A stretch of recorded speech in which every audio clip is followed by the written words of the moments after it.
Let me tell you something, and I want you to listen close, because for a long time I didn't tell anybody this. Not because it was a secret, more because every time I tried, my voice would go funny halfway through and I'd have to stop. You'll see why. I used to busk outside the palace. Guitar, a little amp the size of a lunchbox, an open case for coins. Most days I'd set up across the road, far enough that nobody official ever bothered me, close enough that the tourists could hear me while they queued up to take their photos. I did that for about 4 years. Sun, rain, didn't matter. You learn the rhythm of a place when you stand in it that long. You learn the way the light hits the gates in the morning. You learn which songs the Italians like and which ones make the Americans stop and film you. You learn the tour guides by name, even though they never learn yours. And you learn the guards. Now I know what you're thinking. The guards don't move. The guards don't talk. The guards are like statues in those big black hats, and the whole game for the tourists is to try and make them laugh and fail. That's the show. That's what people come for. But when you stand there every single day, you start to see past that. You start to see the small things. The way one of them shifts his weight after about an hour, just barely, just enough to keep the blood going. The way the sergeant's eyes flick over the crowd, always, even when his head doesn't turn. They look frozen, but they're not frozen. They're working. They're paying attention to everything, all the time, and most people walk right past them without ever knowing it. This was a Tuesday in the summer. I remember it was a Tuesday because Tuesdays were always slow, and I almost didn't go out at all. It was warm, one of those London days that can't decide what it wants to be. Blue sky in the morning, then these heavy gray clouds rolling in by lunchtime, and that thick sort of air that sits on your chest. The kind of day where you can smell the rain before it comes. The crowd was thinner than usual. A school group in matching yellow caps. A few couples. An older man on his own, which I'll come back to because he matters more than anyone. I'd noticed the old man before, a couple of times that week actually. He'd come and stand by the railings off to the side, away from the cameras and the noise. He never took photos. He never talked to anyone. He just stood there and watched the guards, not the way tourists watch them, all giggly and pointing. He watched them the way you'd watch something you understood, the way a retired footballer watches a match, like he was seeing things the rest of us couldn't see. It was thin, properly thin, the way old men get when they've stopped eating much. He wore a blazer that was too big for him now, like it had fit him fine 10 years ago and he'd shrunk inside it. Gray hair combed back neat. And on his blazer on the left side, this little row of metal ribbons, faded colors. I didn't know what any of them meant back then. I just knew they meant something because of the way he stood when he wore them, straight, chin up, like the ribbons were holding his spine in place. That Tuesday he was there again in the same spot, and I noticed he had a cane this time. He hadn't had a cane before. I remember thinking, poor old boy getting on, isn't he? And then I went back to playing because that's what I was there to do. I was about halfway through a song. It was one of the slow ones, I forget which, when I saw the old man wave at one of the guards. Now you don't do that. You don't wave at a guard. They're not going to wave back. Everybody knows that. But he did it anyway, this small little wave, almost shy, like he wasn't sure he was allowed. And the strangest thing happened. The guard saw him. I mean, of course the guard saw him. They see everything. But this was different. The guard, this young lad, couldn't have been more than 20, 21. I watched his eyes go to the old man and stay there for just a second longer than they should have. And then the guard did something I'd never seen in 4 years of standing on that corner. He gave the smallest nod. You'd have missed it if you weren't watching. A tiny dip of the chin under that big black hat. Nothing the rules would allow, but he did it. And the old man's whole face changed, lit up like a window with the lamp switched on inside it. I didn't think much of it then. I thought, oh, that's nice, maybe the lad's seen him around too. Maybe they've got some little understanding. I went back to my song. I had no idea what was about to happen. None of us did. That's the thing about that day. It started so ordinary, so completely ordinary, and that's what I keep coming back to. How a day can be nothing at all and then it's the worst day and the best day of your whole life, both at once, and you didn't get any warning. So let me set it properly, so you can see it the way I saw it. The gates, the big gold-tipped gates with the lions and the crests, the gravel forecourt behind them, the little sentry boxes painted that deep red, where the guards stand when the weather's bad or when they need a break from the open. The crowd pressed up against the railings, phones out, all of them filming, all of them waiting for the next changing of the guard, or just hopping a guard would blink and they could put it online. Behind me, the road, buses, the big red ones grinding past, black cabs, the occasional siren in the distance, which in London is just background noise, you stop hearing it. Pigeons everywhere, fat and bold, walking right up to people. The smell of hot pavement and exhaust in somebody's chips. And the sound. There's always this low roar to a crowd like that. Hundreds of conversations all at once in maybe 20 languages blending into this hum. Kids crying, someone laughing, a tour guide with one of those little flags held up over her head, calling for her group to follow her. My guitar somewhere underneath all of it. It's a happy place mostly. People come there to be happy. They've saved up, some of them, for the trip of a lifetime, and this is the bit they'll show everyone back home, standing outside the palace. So there's this excited energy, this holiday feeling, like everyone's a little bit dressed up inside even if they're not on the outside. And the guards stand in the middle of all that, perfectly still, perfectly silent, and somehow that stillness is the loudest thing there. People come to see the stillness. It's strange when you think about it. In the middle of all that noise and movement, the thing everyone's photographing is a man who isn't moving at all. The young guard I mentioned, I learned his name later, but I won't use it because I asked his family and they'd rather I didn't, so I'll call him the lad. The lad was on the post nearest my corner that day. I'd seen him before. He was newish, I think. He had that slight stiffness the new ones have, where you can tell they're concentrating so hard on doing it right. The older ones, the experienced ones, they make it look like breathing. The new ones make it look like work. He was somewhere in between by then, getting there. The old man with the cane stood about 20 feet from me, leaning on the railing.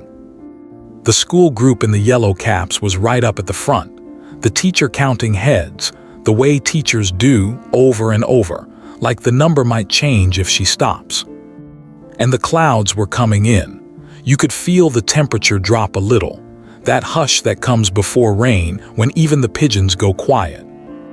I want you to hold all of that in your head. The gates, the crowd, the lad standing still, the old man with his medals and his cane, the clouds, the chips, the flag held up over the tour guide's head. Because in about 90 seconds, all of it was going to come apart. I felt it before I heard it. That's the part nobody believes until it happens to them. I felt it in my chest, in the soles of my feet, this deep thump that came up through the pavement before the sound even reached my ears, like the ground had a heartbeat and it missed a beat. And then the sound, not a bang, not like in films, more like the whole sky got slammed shut. This enormous flat crack that came from somewhere off to the north, past the trees, over towards the park. It didn't echo so much as it filled everything all at once, and then it was gone and there was this half a second of total silence. Half a second, that's all it was, but I've lived in that half a second 1,000 times since. In that half a second, every single person on that corner stood completely still. Hundreds of us.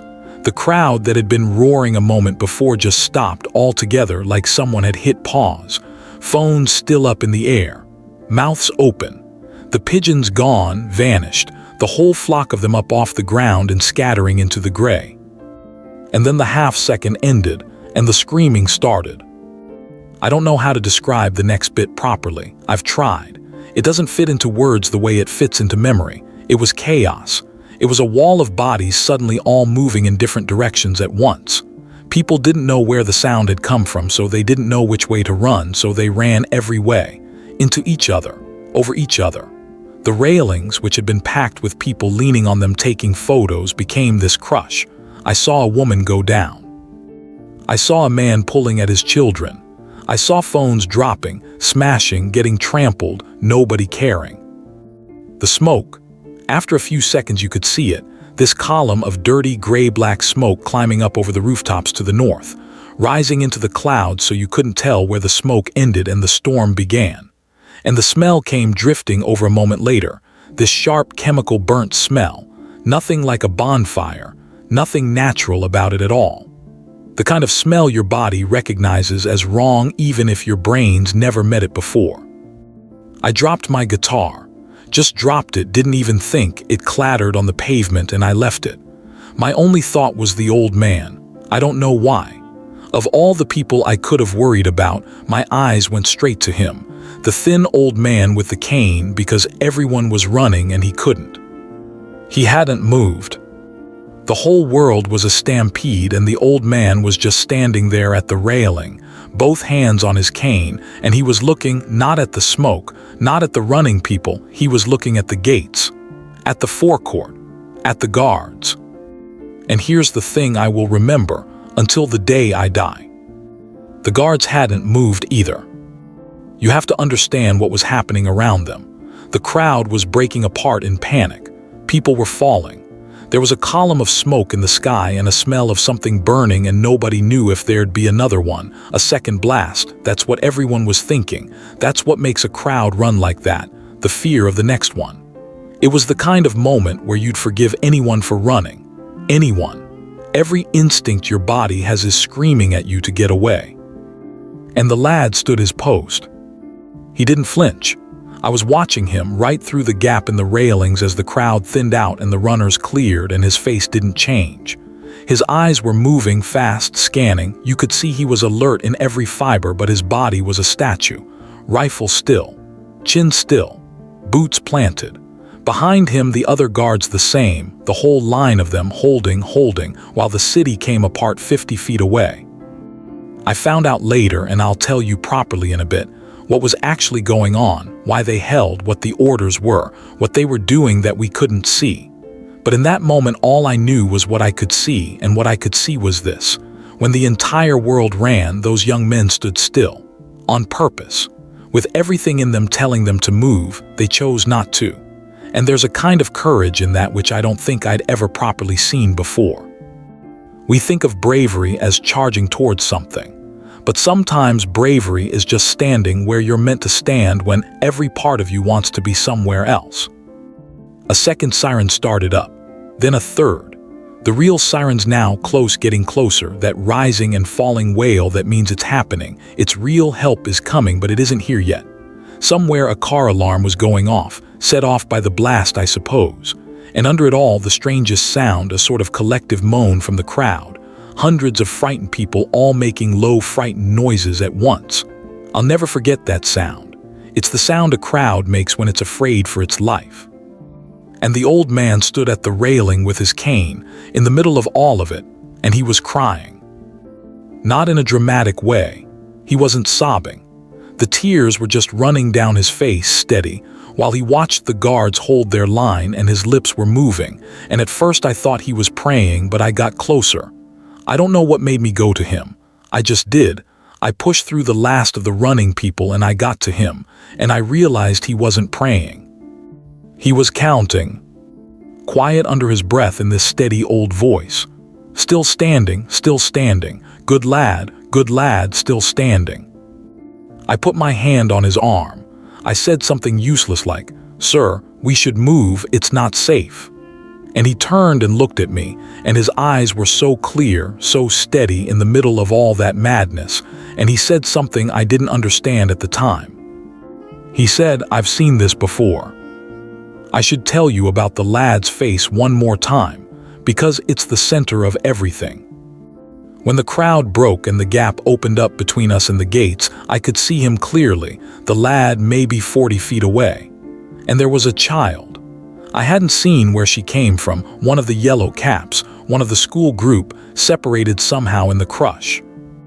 A little girl, maybe 7 or 8, the yellow cap fallen off, alone in the open space of the forecourt railings, frozen the way children freeze, too scared to run, too scared to stay, just standing there with her hands over her ears and her mouth open in a scream you couldn't hear over everything else. And people were stamping past her. That's the danger, you see, not the bomb. In that moment, the bomb was already done. Already a column of smoke up north. The danger was the crowd. A child that size in a panicking crowd gets knocked down and then she's gone. She's under it, and nobody means to do it, but it happens. It happens in seconds. The lad saw her. I watched him see her. I watched his eyes lock onto that little girl. And I watched something happen in him that I think about all the time. Because his post, the rules, everything he'd been trained for, everything that big black hat and that still face stood for, his post said stay. Hold the line. Do not break. And I saw him fight it. I genuinely saw it, this flicker, this half second where the soldier and the man were arguing inside one body. And the man won. He broke his post. He went, I want to pick it up right where I left it because I know I left you hanging and I'm sorry, but that's how it was for me too. There wasn't time to breathe between one moment and the next. It all came at once. The lad broke from his post. Now to understand how big that is, you'd have to have stood where I stood for 4 years watching them never break. Never. Tourists used to do everything to make them move. Pull faces. Shout. Stand right up close. Pretend to faint even just to see if the guard would react. And they never did because that's the whole point, that's the discipline, that's the thing the uniform means. Standing still while the world tries to make you move. And he gave it up, in a heartbeat, for a stranger's child. He didn't drop his rifle, I want to be clear, he kept hold of it. He was still a soldier even while he was breaking the rules of being a soldier. But he covered that ground in about 4 strides. This lad fast, and he got to the little girl just as the worst of the crush was sweeping toward her, and he didn't pick her up exactly. He sort of folded over her. He put his whole body and his rifle and that ridiculous tall hat between the child and the crowd, and he turned his back to the stampede and took it. Took the shove of all those bodies, like a breakwater takes the sea. I heard people years later argue about whether he should have. Whether he broke protocol, whether it was the right call, all that. And I'll tell you what I think because I was there and they weren't.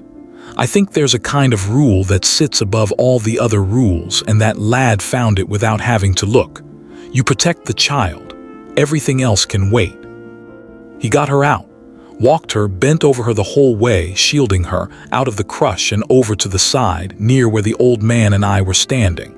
And he set her down by the railing and he knelt, this great big guardsman in his uniform, down on one knee in front of a crying little girl, and he said something to her. I couldn't hear it over the sirens, but she stopped screaming. Whatever he said, she stopped. She just stared at him, hiccuping the way kids do, and he stayed down at her level until a woman, her teacher, I think, frantic, face white as paper, came pushing through and grabbed her and pulled her into her arms, sobbing, saying thank you, over and over. And the lad stood up. And here's the thing that gets me.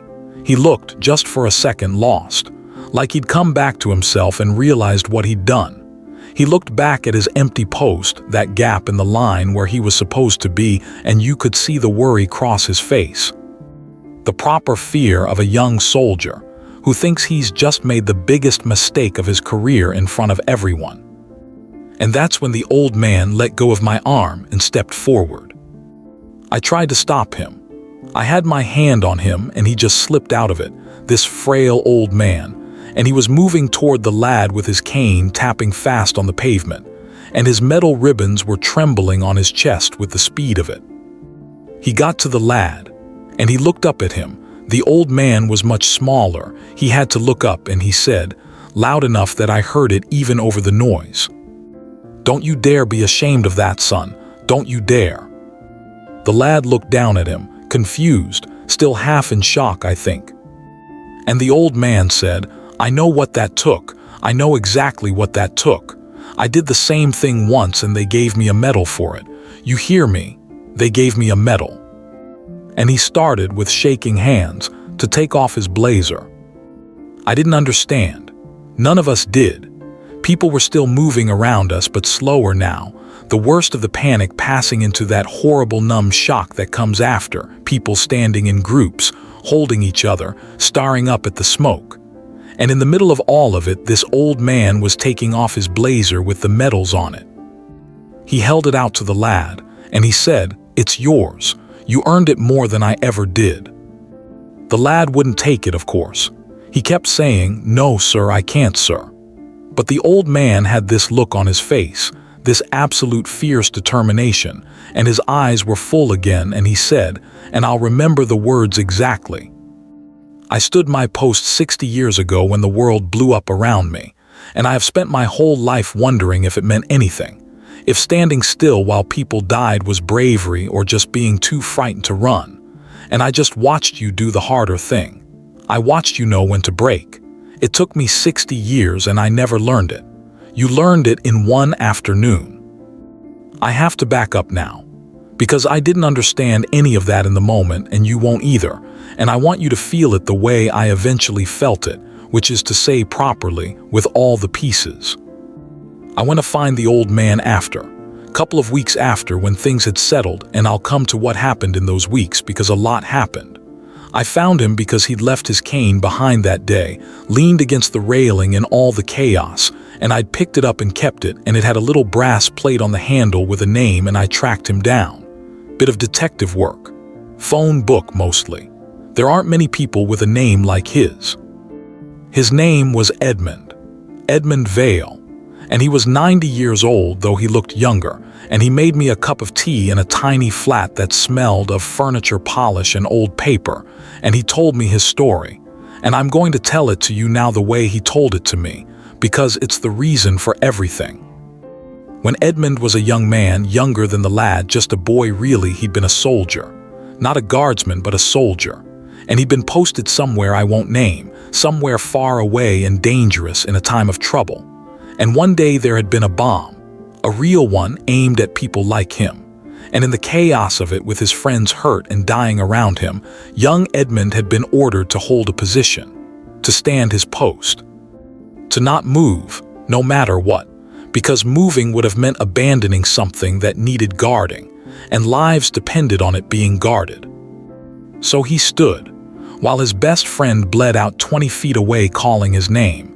He stood, because those were the orders, and the orders were right, and if he'd moved, more people would have died. And they gave him a medal for it, for courage, for discipline under fire. And Edmund Vale spent the next 60 years of his life believing he was a coward. They called it bravery, he told me in that little flat with his hands shaking around the teacup. But I knew what it really was. I was too scared to move. I hid behind the orders. I let my friend die because I was a coward who couldn't make myself break the rules. That's what I thought. That's what I thought every single day for 60 years. That's why he came to the palace. Do you see it now? That's why the old man with the medals came and stood and watched the guards day after day. He came to watch men stand their posts. He came to look at the discipline he'd hated himself for and try, somehow, to understand it, to make peace with it. He came looking for an answer to a question he'd carried for 60 years. And on a Tuesday, with the sky coming apart, he got it. Because what Edmund saw that day wasn't just a guard standing his post. He'd seen that 100 times. What he saw was a guard who knew when standing wasn't the answer anymore, who held the line right up until the moment that holding the line would have cost a child her life, and then, and only then, broke it, with perfect judgment. In the one instant it was right to. "He showed me," Edmund said. "He showed me there's a difference. They're standing because you're brave, and they're standing because you're scared, and they look exactly the same from the outside, and for 60 years I couldn't tell which one I'd been. But that boy could tell. He stood when it was right, and he moved when it was right, and he never hesitated about either one. And I watched him and I thought, oh, that's what it's supposed to look like. And maybe I did the right thing too. Maybe I wasn't hiding. Maybe holding that position really was the bravest thing. And I just never let myself believe it." He stopped there, and he looked out the window for a long time, and then he said very quietly, "That boy gave me back 60 years of my life. He'll never know it, but he did. But the lad did know it. That's the part that makes this a story worth telling, because of what happened next. Let me take you back to the forecourt. The old man holding out his blazer, the lad refusing it, the sirens, the smoke, the crowd in shock. And then the other guards started to move. I told you they held the line. And they did right through the worst of it because that was the right call. I learned later they'd been ordered to hold, that the threat assessment, the protocols, all of it required them to maintain the security of the palace itself, because nobody knew yet if the bomb was the only thing planned or just the first thing. So they held, properly, bravely, the way Edmund once held. But once the area was secured, once the police flooded in and the cordons went up and the danger had passed, and the crowd was being moved back gently by officers in their high-vis, once it was over, then the sergeant of the guard walked over. I watched him come. This older soldier, the one whose eyes I'd watched scan the crowd for 4 years, and his face was as still as ever, but he came straight across that forecourt toward the lad and the old man and me. And I thought, here it comes, the lad's in trouble, he broke his post, he's going to get torn into. The sergeant stopped in front of the old man. He looked at the metal ribbons. He looked at the cane I was holding that I'd run over with. And then he looked at the old man's face for a long moment, and something passed between them, some recognition that only soldiers have across all the years between them. And the sergeant stood to attention, and he saluted the old man. A full salute, right there, boots together, hand up, the whole thing, to a 90-year-old stranger in a too big blazer. And then he turned to the lad, and I braced myself, and the sergeant said, not quietly, not privately, but clear, so we could all hear it. Good soldiering. That's all, 2 words, good soldiering, but the way he said them, and the lad's face when he heard them. I have to stop for a second when I think about the lad's face. It rained, finally. About an hour after, the clouds that had been threatening all day just opened up, and the rain came down on the forecourt and the gates and the smoke up north, washing some of it out of the sky. It rained on the police tape and the abandoned phones and my guitar, which I never did pick back up. I left it there. It didn't seem to matter. It rained on all of us and nobody moved to get out of it. There's something about a day like that. You don't mind the rain. The rain felt clean. The rain felt like the city crying along with the rest of us, and it was a relief, in a way, to let it. They moved us out eventually. Police, very gentle, very patient, walking us back, taking names, asking if anyone was hurt, if anyone had seen anything. I gave my name. I gave the old man's name and the cane, and they made sure he got home safe. An officer walked him to a car. The lad and the other guards went back behind the gates, behind the cordon, where I couldn't see them anymore. And I thought that was the end of it. I thought I'd never know how any of it turned out. The blast, it turned out, hadn't been at the park itself. It had been near it, a vehicle. And I'm not going to go into the details of it because honestly some things you don't need to dress up for a story. And there were people hurt, real people, and some of them badly. And it's not my place to make their pain into entertainment. I'll just say it was real and it was bad, and London did what London always does, which is grieve quietly and carry on loudly. And within a few days, the corner outside the palace was full of tourists again, taking photos, trying to make the guards laugh. But something had changed. For me it had. I couldn't look at the guards the same way after that. None of us who were there could. Now I told you a lot happened in the weeks after, and it did. The story of the lad got out. Not his name, they protected that, and good for them, but the story. Somebody had filmed it. Of course somebody had. In a crowd of hundreds of phones, somebody caught the moment the guard broke his post to shield a child from the crush, and that bit of video went everywhere. You've probably seen it. The big guardsman folding himself over the little girl while the world ran. It was on every news channel for about a week. They called him a hero, which he was, and they argued about whether he'd broken the rules, which he had, and the whole country had an opinion about it for a little while, the way the country does. But there was a bit they didn't have. The bit with the old man. Because nobody filmed that part, or if they did it never came out, and so for a while it was just mine. Just mine and Edmund's and the lads and the sergeants. The blazer, the 2 words, good soldiering, the salute. And I thought somebody should know about that bit. The whole story isn't the video everyone's seen. The whole story is the old man. So I wrote to the regiment. Took me 3 goes to get the letter right. I'm not a letter writing sort of man, but I wrote and I told them about Edmund Vale, about the medals, about what he'd said, that the lad had given him back 60 years, that he'd come to the palace for 60 days trying to understand his own war and found his answer in theirs. I told them everything, and I posted it, and I didn't expect to hear anything back because who am I, a busker who lost his guitar? But somebody read it. About 2 months later, I got a phone call. Edmund got one too, from the regiment. They wanted to do something. A small thing, they said, very low-key, nothing official, nothing in the papers. By then the fuss had died down and everyone agreed it was better kept quiet. They'd looked into Edmund's record and his service and his old medal, the one he'd earned for standing his post 60 years before and hated himself for ever since. And they'd found out it was real. All of it. The bomb, the position he held, the friend he lost, the citation for courage. It was all true and it was all in the records, exactly as he'd told me, except the records didn't call it cowardice. The records called it what it was: bravery, steadiness under fire. A young man who held a line that needed holding and saved lives by holding it. And they wanted Edmund to come to the palace, as a guest, as an honored guest. They wanted him to come and stand on the right side of the gates for once, on the forecourt itself, the place he'd watched from the railings for so long. I went with him. He asked me to. He didn't have anyone else see. Edmund Vale had outlived everyone. His wife gone years back. No children. The friends from the war all dead. That was the whole point. That was the wound he'd carried. He'd lived and they hadn't, and he'd never forgiven himself for the way he'd lived. So he asked the busker who'd kept his cane, and I said yes before he'd finished asking. It was a gray morning. Of course it was. This is London. But it wasn't raining and the air was soft, and Edmund wore his blazer with the medals on it.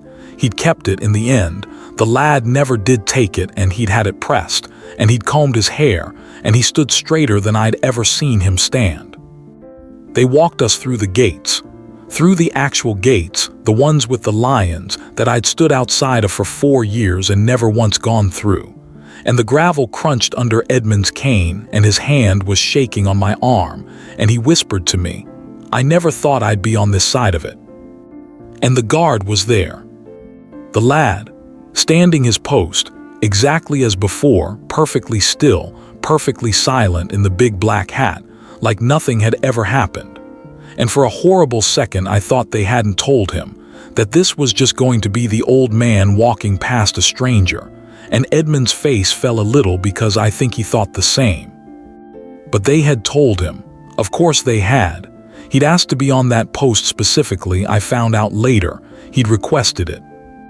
And as Edmund Vale shuffled past on his cane, in his pressed blazer with his real medals, the lad who had not moved a muscle, who had held his stillness perfectly the whole time, the lad turned his head.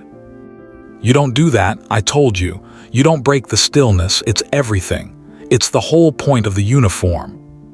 He turned his head, and he looked Edmund Vale full in the face, and he did the thing he wasn't allowed to do, the thing that meant more than any medal, more than any ceremony. He smiled at him, and he said quietly, just for the old man, 2 words back, the same 2 words the sergeant had said to him. "Good soldiering." Edmund stopped. He just stopped on the gravel, and he stood there, and I felt his whole weight come onto my arm, and for a second I thought he was going to fall, but he wasn't falling. He was straightening, pulling himself up, as tall as a 90-year-old man can pull himself, which on that morning was very tall indeed. And he let go of my arm. He stood on his own, on his cane, on the forecourt of the palace he'd watched from the outside for so long, in front of the boy who'd given him his life back. And Edmund Vale raised his hand and returned the salute he'd never felt worthy of. His hand was shaking, his eyes were streaming, but the salute was perfect. 60 years and his body still remembered exactly how. Boots together well as together as they'd go. Chin up, hand to brow. A soldier's salute given and received across all that time between the oldest man on that forecourt and the youngest. And then the lad did one last thing. He brought his rifle to the salute. The proper one, the formal one, the one they do for royalty and heads of state and the fallen. He presented arms to a 90-year-old man in a pressed blazer. And behind him, without a word, without an order that I ever heard, the rest of the guards on the forecourt did the same. The whole line of them. One after another down the row, that lovely rippling movement, presenting arms to Edmund Vale. A full guard salute, the kind they save for the most honored people in the world. For a busker's old friend in a too-big blazer, who'd spent 60 years thinking he was a coward. I had to look away. I'm not ashamed to say it. I had to turn my head and look at the gray sky and the gold tips of the railings, because if I'd kept watching Edmund's face, I'd have gone to pieces entirely, and one of us had to stay standing. When I looked back, Edmund had finished his salute, and the guards had finished theirs, and the lad had returned to his stillness, face front, statue, still like nothing had happened, like the last 30 seconds had been a thing I'd dreamed. That's the discipline. He gave the old man that moment, and then he gave him back his stillness, his dignity, the show, the thing the whole world comes to see. And Edmund stood there a moment longer, and then he reached up slowly with great care, and he took the cane I'd returned to him, and he held it out and he set it down, gently, on the gravel of the forecourt, right there in front of the lad's post. I didn't understand. I said, "Edmund, your cane." And he said, "I don't need it here." And he didn't. I swear to you he walked off that forecourt without it, straight-backed, steady, 90 years old, and he didn't take it back. He left it there. I asked him why after, in the car, and he was quiet for a long time, and then he said, "A man only needs a cane when he's carrying something too heavy to carry alone, and I'm not carrying it anymore." Edmund Vale died the following spring, peacefully in his sleep in the little flat that smelled of furniture polish. I know because they called me. I was down as his next of kin in the end, the busker, which still doesn't seem real. There was no family to call but me. The regiment sent men to his funeral, a proper send-off, 6 of them in uniform. And one of them carried the cane. They'd kept it, you see. They'd picked it up off the forecourt and kept it safe all that time. And they put it on top of his coffin, this old man's walking stick, like it was a sword on a king's tomb. And the lad came, out of uniform in a plain dark suit, and I almost didn't recognize him without the hat. He looked so young, just an ordinary young man with a haircut. He sat at the back. He didn't say anything to anyone. But at the end, when they carried Edmund out, the lad stood, and he saluted one last time, and then he came over to me and shook my hand and said, "Thank you for the letter." That was all, "Thank you for the letter," and he left. So that's the story. That's the thing I couldn't tell for so long without my voice going funny, and it still does, I notice, even now. People ask me sometimes, when I do manage to get through it, they ask me what the point of it is. What's the lesson? And I don't really have one, because real things don't come with lessons attached. They just happen and you carry them. But if you pushed me, if you really pushed me, I'd say it's this. We spend so much of our lives standing posts, all of us. Standing where we're told to stand, doing what we're meant to do, holding lines that need holding, and sometimes wondering if any of it was brave or if we were just too frightened to move. And we never get an answer. Most people never get an answer.